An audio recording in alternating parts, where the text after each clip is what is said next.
Coming up on today's edition of Locked On Eagles, we are one show away from the Eagles season opener this Sunday against the Detroit Lions. We're bringing back our LOE 3. We're going to try to make you some money in this game between the Eagles and Lions. And also, Howie Roseman is still busy planning for the long term. He made a few moves that we're going to talk about on today's edition of Locked On Eagles. You are Locked On Eagles, your daily Philadelphia Eagles podcast. Part of the Locked On Podcast Network, your team every day.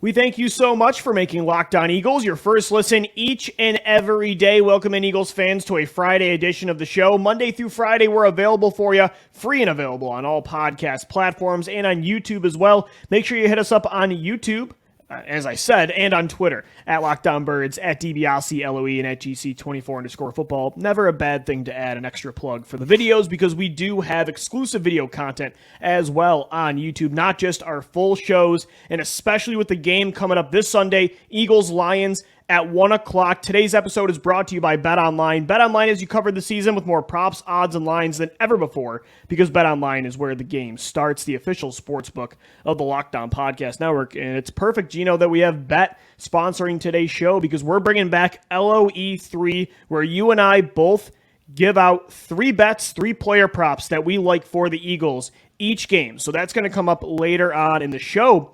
But, dude, we got to talk about some long-term stuff 2 days before the game, and I feel like this happens every year. It's a vintage Howie Roseman move, where he restructured the deals of Lane Johnson, Isaac Seumalo, and Jake Elliott, freeing up about $9.5 million in cap space.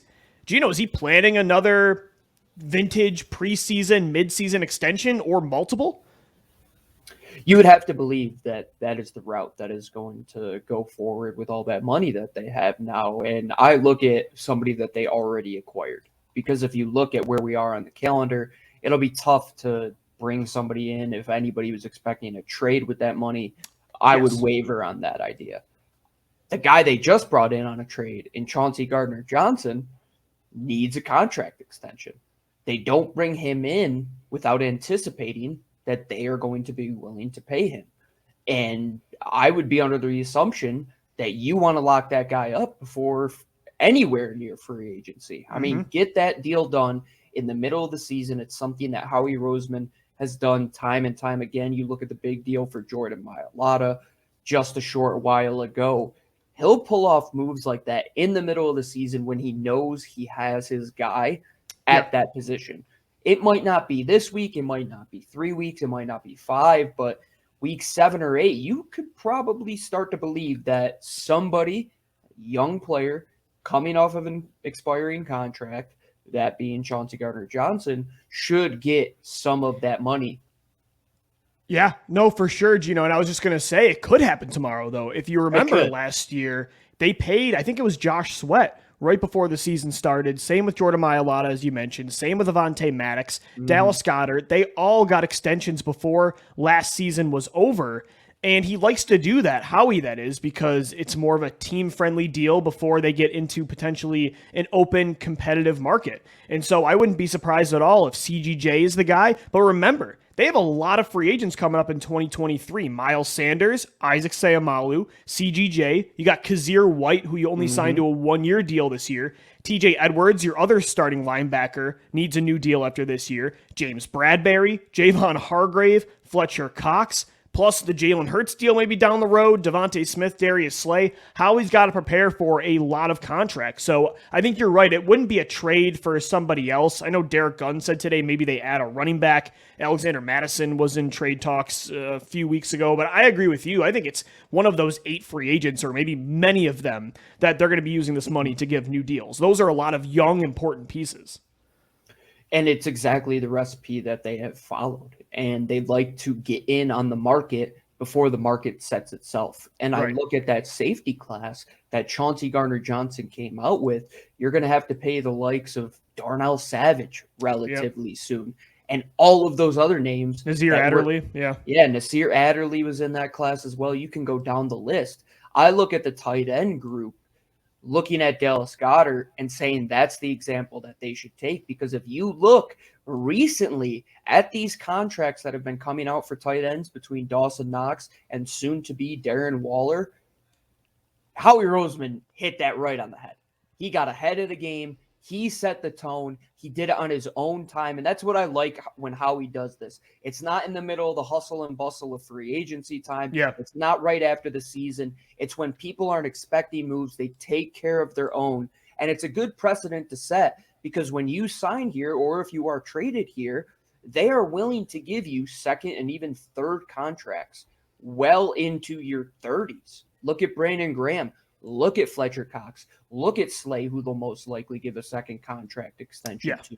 It's a good message and overall improves morale, in my opinion, especially going into the season, because when a guy gets his money and he doesn't have to worry about what is to come after the season, and same with the team, when you take away that variable of what's going to happen once the free agent window opens, I think it makes everybody's mind at ease. And especially a guy like Chauncey, who that was a big thing in why he got traded from New Orleans. Yeah. They wanted to pay him as a nickel corner. And he wasn't happy about safety that. money.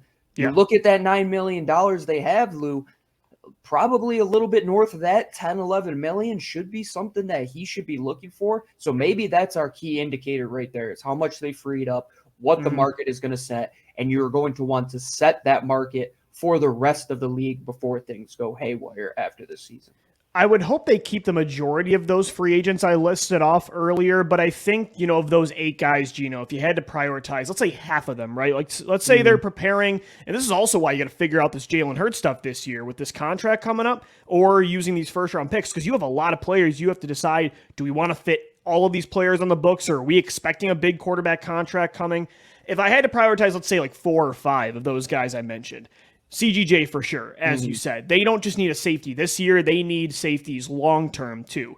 Kyzir White is a guy I really like, coming off a career year in LA. He's had an incredible summer. He's young and in his prime. He's a better coverage linebacker too, more versatile than TJ Edwards. Plus you got Nakobe Dean waiting in the wings. So I'd prioritize White over Edwards if you're going to pay a linebacker now. And then I like Sayamalu and Fletcher Cox. I think they're going to be more team-friendly deals, as opposed to maybe paying Javon Hargrave, which we've talked about this in the past. I feel like Hargrave on the open market is going to command more than Fletcher Cox at this point. And Cox, I think, is more, of course, loyal to the Eagles. I think he's more committed to making it work with Philly and finishing his career where he started and won a title, whereas Hargrave, I think, would be way more inclined to test the open market. So I'd say those 4 would be the guys that I'm really more in on, keeping. I feel like James Bradbury, even, I eventually want to replace him with a draft pick, a high draft pick. And you also, by the way, with defensive tackle, you got Jordan Mailata, or I should say Jordan Davis, mixing up my unicorns there for a second. He could do it. And then Milton Williams too. So that's also why I'd say let Hargrave go of those guys. But with Sanders, I'm a little indifferent. Either way, I'm kind of okay. But those would be the 4 that I would keep. And I imagine at least 1 or 2 are going to get a deal done soon. I'm along the same line of thinking that you are, especially with Javon Hargrave. You look at what the Eagles gave him just a few short years ago. He gets around 10, 11 million. You can make the case that he makes north of that on another contract. Yeah. He's younger than Fletcher Cox. He still has more explosion than Fletcher Cox. Yeah, if he's rushing the passer like he did last year, teams love that. Yeah. And the thing that Fletcher can't do is play in that 3 down front as that true 0/1 tech. Javon Hargrave did a lot of that when he was in Pittsburgh. So if you want the versatility element, that will probably tack on a couple bucks at the end. Miles Sanders, the variability between his low point and his high point in what his contract could be is so big that I don't even know what number you start at and what would be your height with him. Like, I guess it depends on if he stays healthy. Yeah, I don't know, because also with Sanders, the thing is, I could go either way, because you could replace his production with this offensive line with Jalen Hurts, with Gainwell and Scott, and you draft it. Let's say you were to draft a Brian Robinson type of player next year in the 4th round, or Rashad White. Are they going to be Miles Sanders? No, but can you match that production by like 70%? Probably, but at the same time, running back big contracts really aren't that big either. So if you did pay him, I think he's a great player when he's healthy. So that's why with Sanders, I'm kind of indifferent because either side, I don't think it's going to kill this team. You would have to hope with Miles Sanders, I would say TJ Edwards as well. Yeah. If they are going to stay, that they would take that team-friendly contract. I think TJ Edwards would fall more likely into that category. Especially with Dean behind him, he doesn't have a lot of leverage. And for how much the Eagles appreciate what he can do. And I don't know if his value will be respected around the NFL if he were to hit the open market, which it should, because he has made a name for himself in this league, but they're not going to get him for that extension. They got him for nearly under $2 million just a couple of years ago. It's going to cost a lot of money, and that's why you constantly have to be doing moves like this. Howie Roseman kicks the can down the road, but he doesn't let those cans pile up. He always finds a way to recycle those cans. You've seen these big contracts. Going back to the Byron Maxwell, Kiko Alonso, like he's able to rinse his hands and wash his hands of any bad moves that he has, and he can renegotiate and redistribute that money to players that will be here for the longer term. Right, it's a projection when you front load deals. Like he expects Lane Johnson to be here for a while still. Mm-hmm. I think Jake Elliott too. I mean, he's messed up sometimes with that. He did it with Fletcher Cox a year ago. Alshon Jeffrey, but that is I like the idea. Malik Jackson was in that category. Malik Jackson was too. So, but I love the idea of it. You know, you have a guy that you think is going to be here long term, kick the can down the road. The salary cap outside of the pandemic always goes up. It's so easy, like you said, with Howie and with the entire NFL to get out of cap holes. It really doesn't take that long anymore. The Eagles got out of the biggest quarterback contract ever at the time when they signed Carson Wentz in 2 years. So I do expect that. Real quick, Lou, going back to that exact conversation we had when they signed Carson Wentz to that deal, we were saying, wait for the inevitable, that TV contract that is coming due in just a few short years.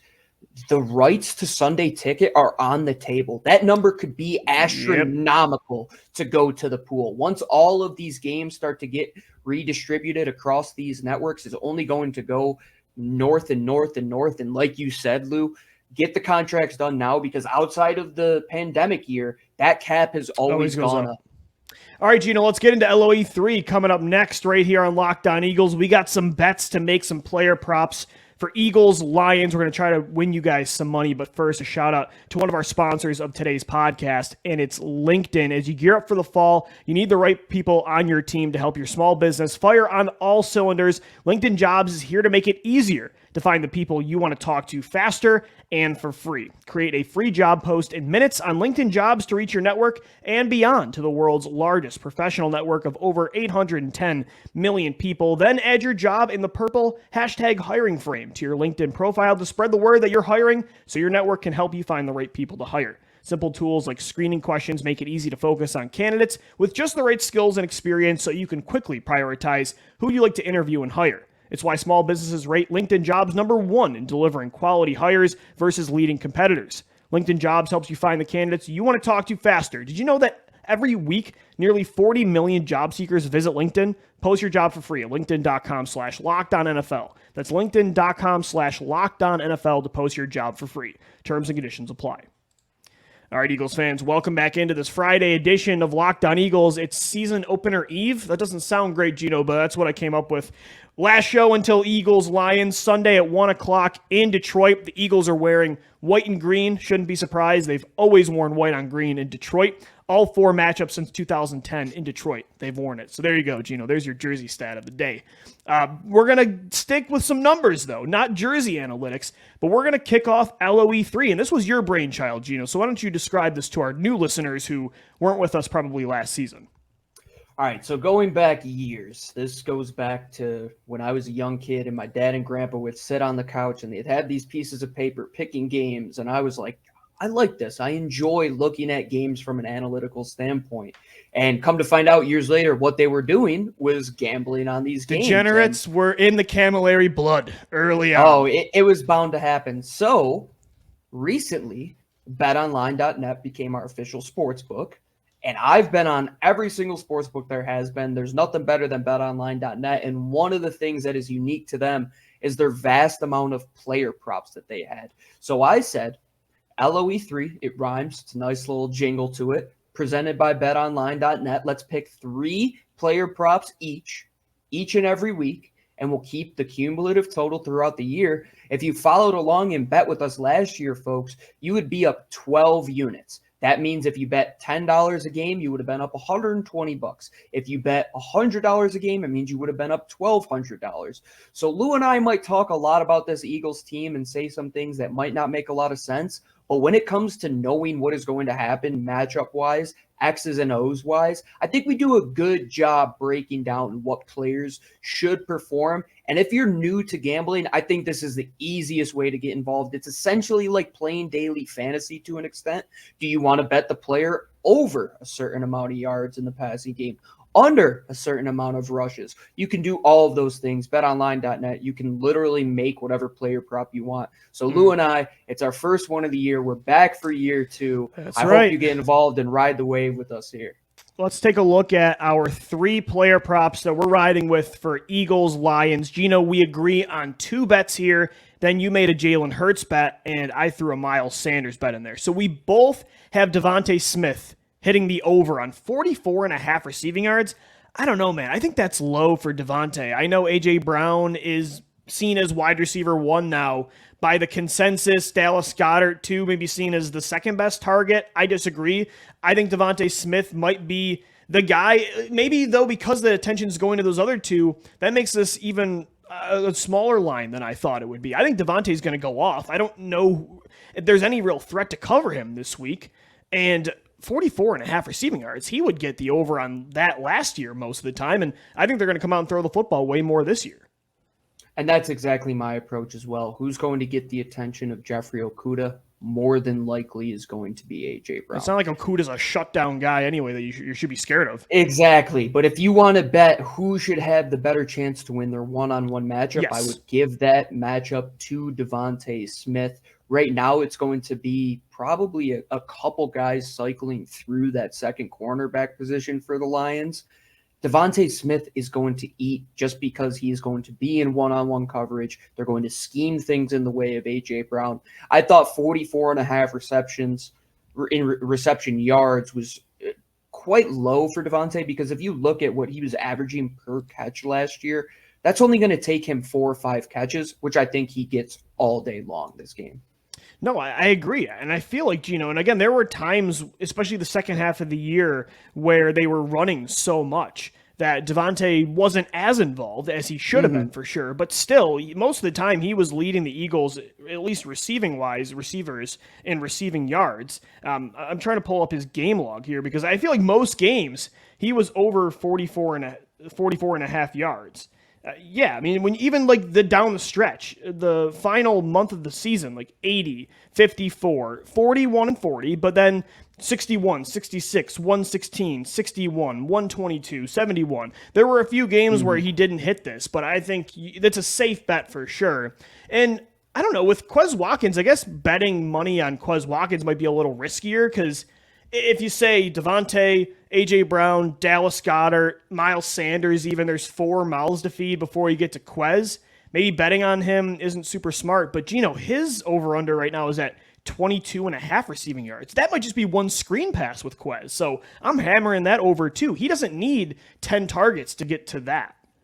Just like the player that Quez is, exactly to your point, Lou. He's a guy that could be gone in on the first play of the game. You look at that big catch he had against the Niners season, where he just gets open, gets down the field, adds 70 yards to his list on a single play. Is it a high risk, high reward type of play with Quez Watkins? Yeah. Some games he'll go out there, have one catch for maybe 12 yards, but you're hoping that with the lack of depth that Detroit has at corner, and the skill that Quez Watkins presents with his speed, his ability to separate in the open field, and how much the Eagles love to get their receivers involved in the screen game, which I don't think they're going to continue to go away from. If not, they're only going to add on to that portion of their game. 22.5 yards to me, I saw that, and I said that's going to be adjusted week 2 because he's probably going to go for a minimum. I would say he's a 45-yard per game average type of guy in that role. If you look around the NFL, what does that third receiver tend to get in games? It's probably anywhere from 35 to 55 yards and 22 and a half. I mean, that'd be silly for me not to take a chance on that. And some third receivers you'd bank on more, like, let's say, a team that doesn't have the presence of a star tight end like the Eagles do with Dallas Goedert. So, for instance, the Cincinnati Bengals, Tyler Boyd is the third passing target there. Quez might be seen as the fourth. But where that balances out is, again, the explosive ability. Even though some people don't know what the snap count's going to be between Watkins and Zach Pascal, I think Watkins is going to be featured a lot more than Pascal is. But the explosive plays, I think, make up for a lot of these questions because, as you said, he can have a 91-yard reception just like that. We saw the screen pass in 2020 against Arizona, the screen pass last year in the preseason against Pittsburgh. If they get him those kind of plays behind the line of scrimmage, pre-snap motion, it doesn't take much. He has that. He's not Deshaun Jackson, but he has that kind of threat. So I like that we both hit that over. Gino, by the way, he's going to be a returner too. It sounds like it's going to be, we don't know exactly who's going to get how many, return touches, but Quez Watkins, Kenneth Gainwell, and Boston Scott sounds like, unless Britton Covey is elevated, it sounds like those are going to be the three guys. And I know Quez wasn't great at it last year, but damn, for 4.3 speed, you would hope he could return the football. And that's a great point. Looking at what he can do in the open field in the return game. You think he'd be an amazing returner. Involved. Yeah. And at the same time, what it takes to be good as a returner is trusting your blockers. Yes. I look at the offensive side of that. When you had Jalen Reagor out there blocking for you last year, J.J. Arcega-Whiteside, A.J. Brown and DeVonta Smith, if it's a screen, a bubble screen, even Dallas Goedert can kick out wide at times. It should seem that plays are going to be open more because you have better caliber blockers and more physical, talented type of players. It's a good point. It translates well. If you're a great screen player, you should be a good returner. I mean, look at that play. I know it was against the backups, but week 18 against Dallas last year, he took a screen pass that had so much traffic around to the house. So, yeah.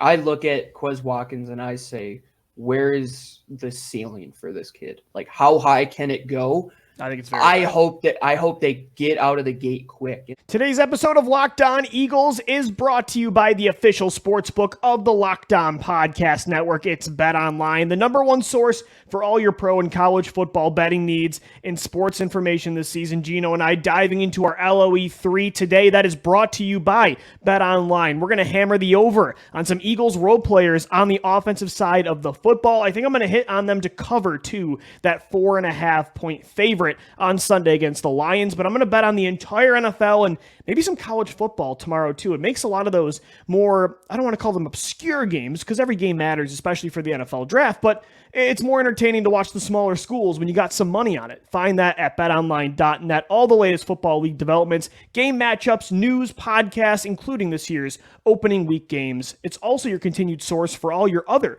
sports wagering information as well. The MLB, MMA, boxing, golf, you can bet on it all. Even esports, all of it. Head over to the website today or use your mobile device to learn more about the trends in action at betonline.net because BetOnline is where the game starts. To take me to my last bet, that's really why I am making this Hurts over 225.5 passing yards because they want to display this thing, man. Like the car's been in the shop all off season long. They had 6 outings with it. The thing has maybe 25 miles on it. They want to get it out of the gate. It's fully fueled up. They don't want to go and do what they did in that Detroit game last year. It should be a complete 180 from that matchup, linked closer to what happened in the first 5 weeks of the season last year, where they were more apt to throw 30 to 35 times a game. You have to put that trust on your quarterback, and the trust also comes to the guys that he's throwing the ball to, and that relationship that they have just seems to be so smooth. He just has it with all of them. DeVonta and him built it up last year. And in Bama. Yeah, and in Bama. He trusts Dallas Goedert clearly with what he did last year. Best friends with A.J. Brown. He's best friends with A.J. Brown. He aired it up to Quez Watkins multiple times. He worked on the scout team with Quez in 2020 when they were rookies together. Yeah, it's a great point. His rapport with all 4 And that was huge, even like going back to 2020, not to bring Wentz back into this, but like the chemistry was so off because of COVID. Definitely. And that was with a lot of NFL teams. That's a huge plus with Jalen and these weapons I don't think we talk about a lot. We talk about the chemistry of the team overall, but how that translates in the passing game, I feel like isn't maybe highlighted enough. I totally agree, man. And I think the relationship that they have just to allow them to make plays in all 3/3 of the field, the left side, the middle, the right side, especially that middle ground, if he opens that part of the field up, Lou, and they don't have to play condensed and they don't have to restrict you out to the corners, you can open this thing up. And Jalen Hurts, we could see multiple 300-yard passing games this season, which I think would be a big step in the right direction for him. I hope so. I didn't bet on Jalen Hurts in this game. Yeah, Shocker. I hear all my hater listeners. Shut up. I think he's going to throw for over I do like your 225. third one, though. I think it's good.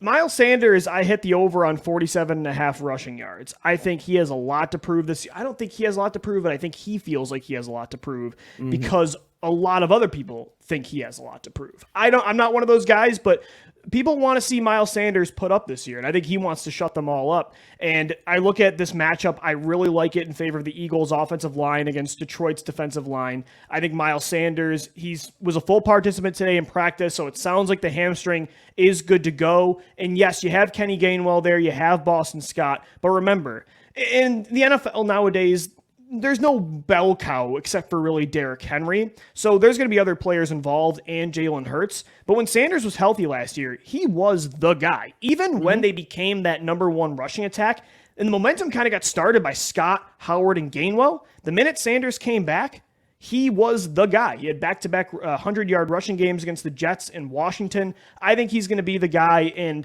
although I want them to pass a lot, and I think they will, they're still going to have a balanced attack. And with how efficient Sanders is when he touches the ball, I think getting to 50 yards from rushing Gino is going to be easy. So I think overall, I don't know, man. I'm feeling confident in all 6 of these bets. I think we're going to go, we have the same one for 2 of them, but I think we're both going to go 3-0 here. I totally agree with you in terms of this offense should put us in a position to be close to all of these bets, I would say. Yeah. That we looked at this and said, what does Detroit do well? Where are they a little bit lighter?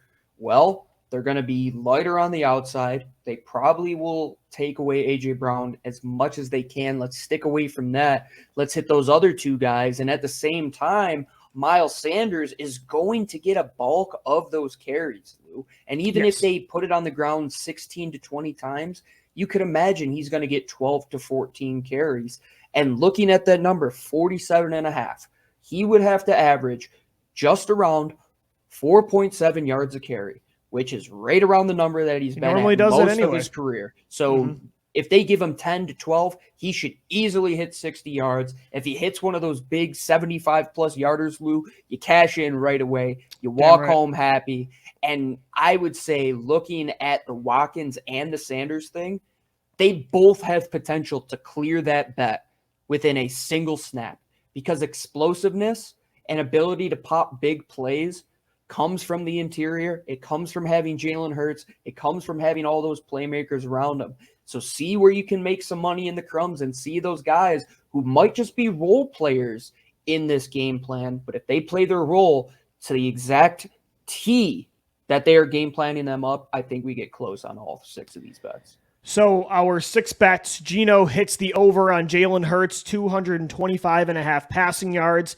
My different bet from Gino was Miles Sanders over 47.5 rushing yards. And then we both agree on the over for DeVonta Smith and Quez Watkins, the over on DeVonta getting 44.5 receiving yards, Quez getting over 22.5. You can make these bets yourself and listen to the boys right here. We're good, Gino. As you said, 12 units over in 2021. Head over to the official sportsbook of the Locked On Podcast Network, BetOnline. We thank BetOnline for sponsoring LOE3 today. Gino, before we go, I did crossover Thursday yesterday with Matt Derry of Locked On Lions, gave my prediction 31-17 Eagles. Before we head into the game on Sunday, I won't talk to you till the postgame. Give me a final prediction. What do you? I think you're thinking W, but give me something here. Give me some numbers. We're betting. And you're hitting the over. I'm sure you're betting the Eagles to cover, right? I would say those 4 points are probably. And it hasn't moved. It's still 4. It's just right around 4. If they were at home, they would just be a 1-point favorite. You get 3 points. Well, no, they're -4. No, they would be 7-point favorites at home. Yes. Actually. Yeah. So they would be a touchdown favorite at home. I said that reverse. I like the 4 points. I think Detroit could keep it close for the first half. I think if the Eagles walk in up 3 points at half, you shouldn't be shocked. Mm-hmm. But what they'll do and what they've done most of the time in their games is they wear you down, and towards the end, they'll start to pull away. And looking at a team like Detroit, this is a prime candidate where, yeah, they might come out there, that new up-and-coming fighter. They might let all those throws go in the first and second round. But once you get to round 3, 4, the fatigue starts to set in. Who has that better depth? I walk away with the Eagles taking a win 31-21. Okay. I still think Detroit is going to score. All teams are going to have opportunities week 1. It's going to be a little bit rusty still. But 31-21, Eagles cover. You're most likely going to hit the over on that game too. Yeah. The Eagles, even if they're up, I don't think they take the foot off the gas. And if Detroit wins that game, you have to believe they score a lot of points as well. So the over is a safe bet, because if Detroit wins, maybe it's 28-27, 28-24, and you're going to cover regardless. Yeah. But either way, if the Eagles do win, it's going to come at the hands of your quarterback. It's going to come at the hands of opening up this playbook to develop into what is and what could be one of the better offenses in the NFL. We saw a couple of them on display Thursday night. You saw what the Buffalo Bills could be. You saw what the Rams were in the Super Bowl last year. That's where you have to get to. Detroit might not be in your weight class, but it doesn't matter. Don't overlook an opponent. Go out, execute, do everything that Nick Sirianni wants to do, and let's just have fun, man. We waited all off season. We're finally here. I hope you've subscribed to Sunday Ticket. It doesn't matter where you get it. Just make sure you have access to watch this game, folks. 1 p.m. kickoff. That's right. I can't wait. All right, we did it. We made it through all the shows without an Eagles game in 2022. Sunday, 1 o'clock in Detroit. Make sure you get back to Locked On Eagles right after the game for an emergency, I guess you'll say, post-game show on all podcast platforms and on YouTube as well. Make sure you hit us up on Twitter for live game updates at Locked On Birds, at DiBiase LOE, and at GC24_football. Thank you so much for making Locked On Eagles your first listen today and every day. Make sure your second listen is the Ultimate Pro Football Preview 2022. It's an 8-episode extravaganza to get you ready for the NFL season. The local team experts of the Locked On Podcast Network, plus a betting angle from Lee Sterling of Locked On Bets, all combining into one Ultimate NFL Preview. Search for Ultimate Pro Football Preview 2022 on your Odyssey app, YouTube, or wherever you get your shows. For Gino Camilleri, I'm Lou DiBiase signing off as always. Thank you for downloading, thank you for watching and listening, and let's go Birds. Fly, Eagles, fly.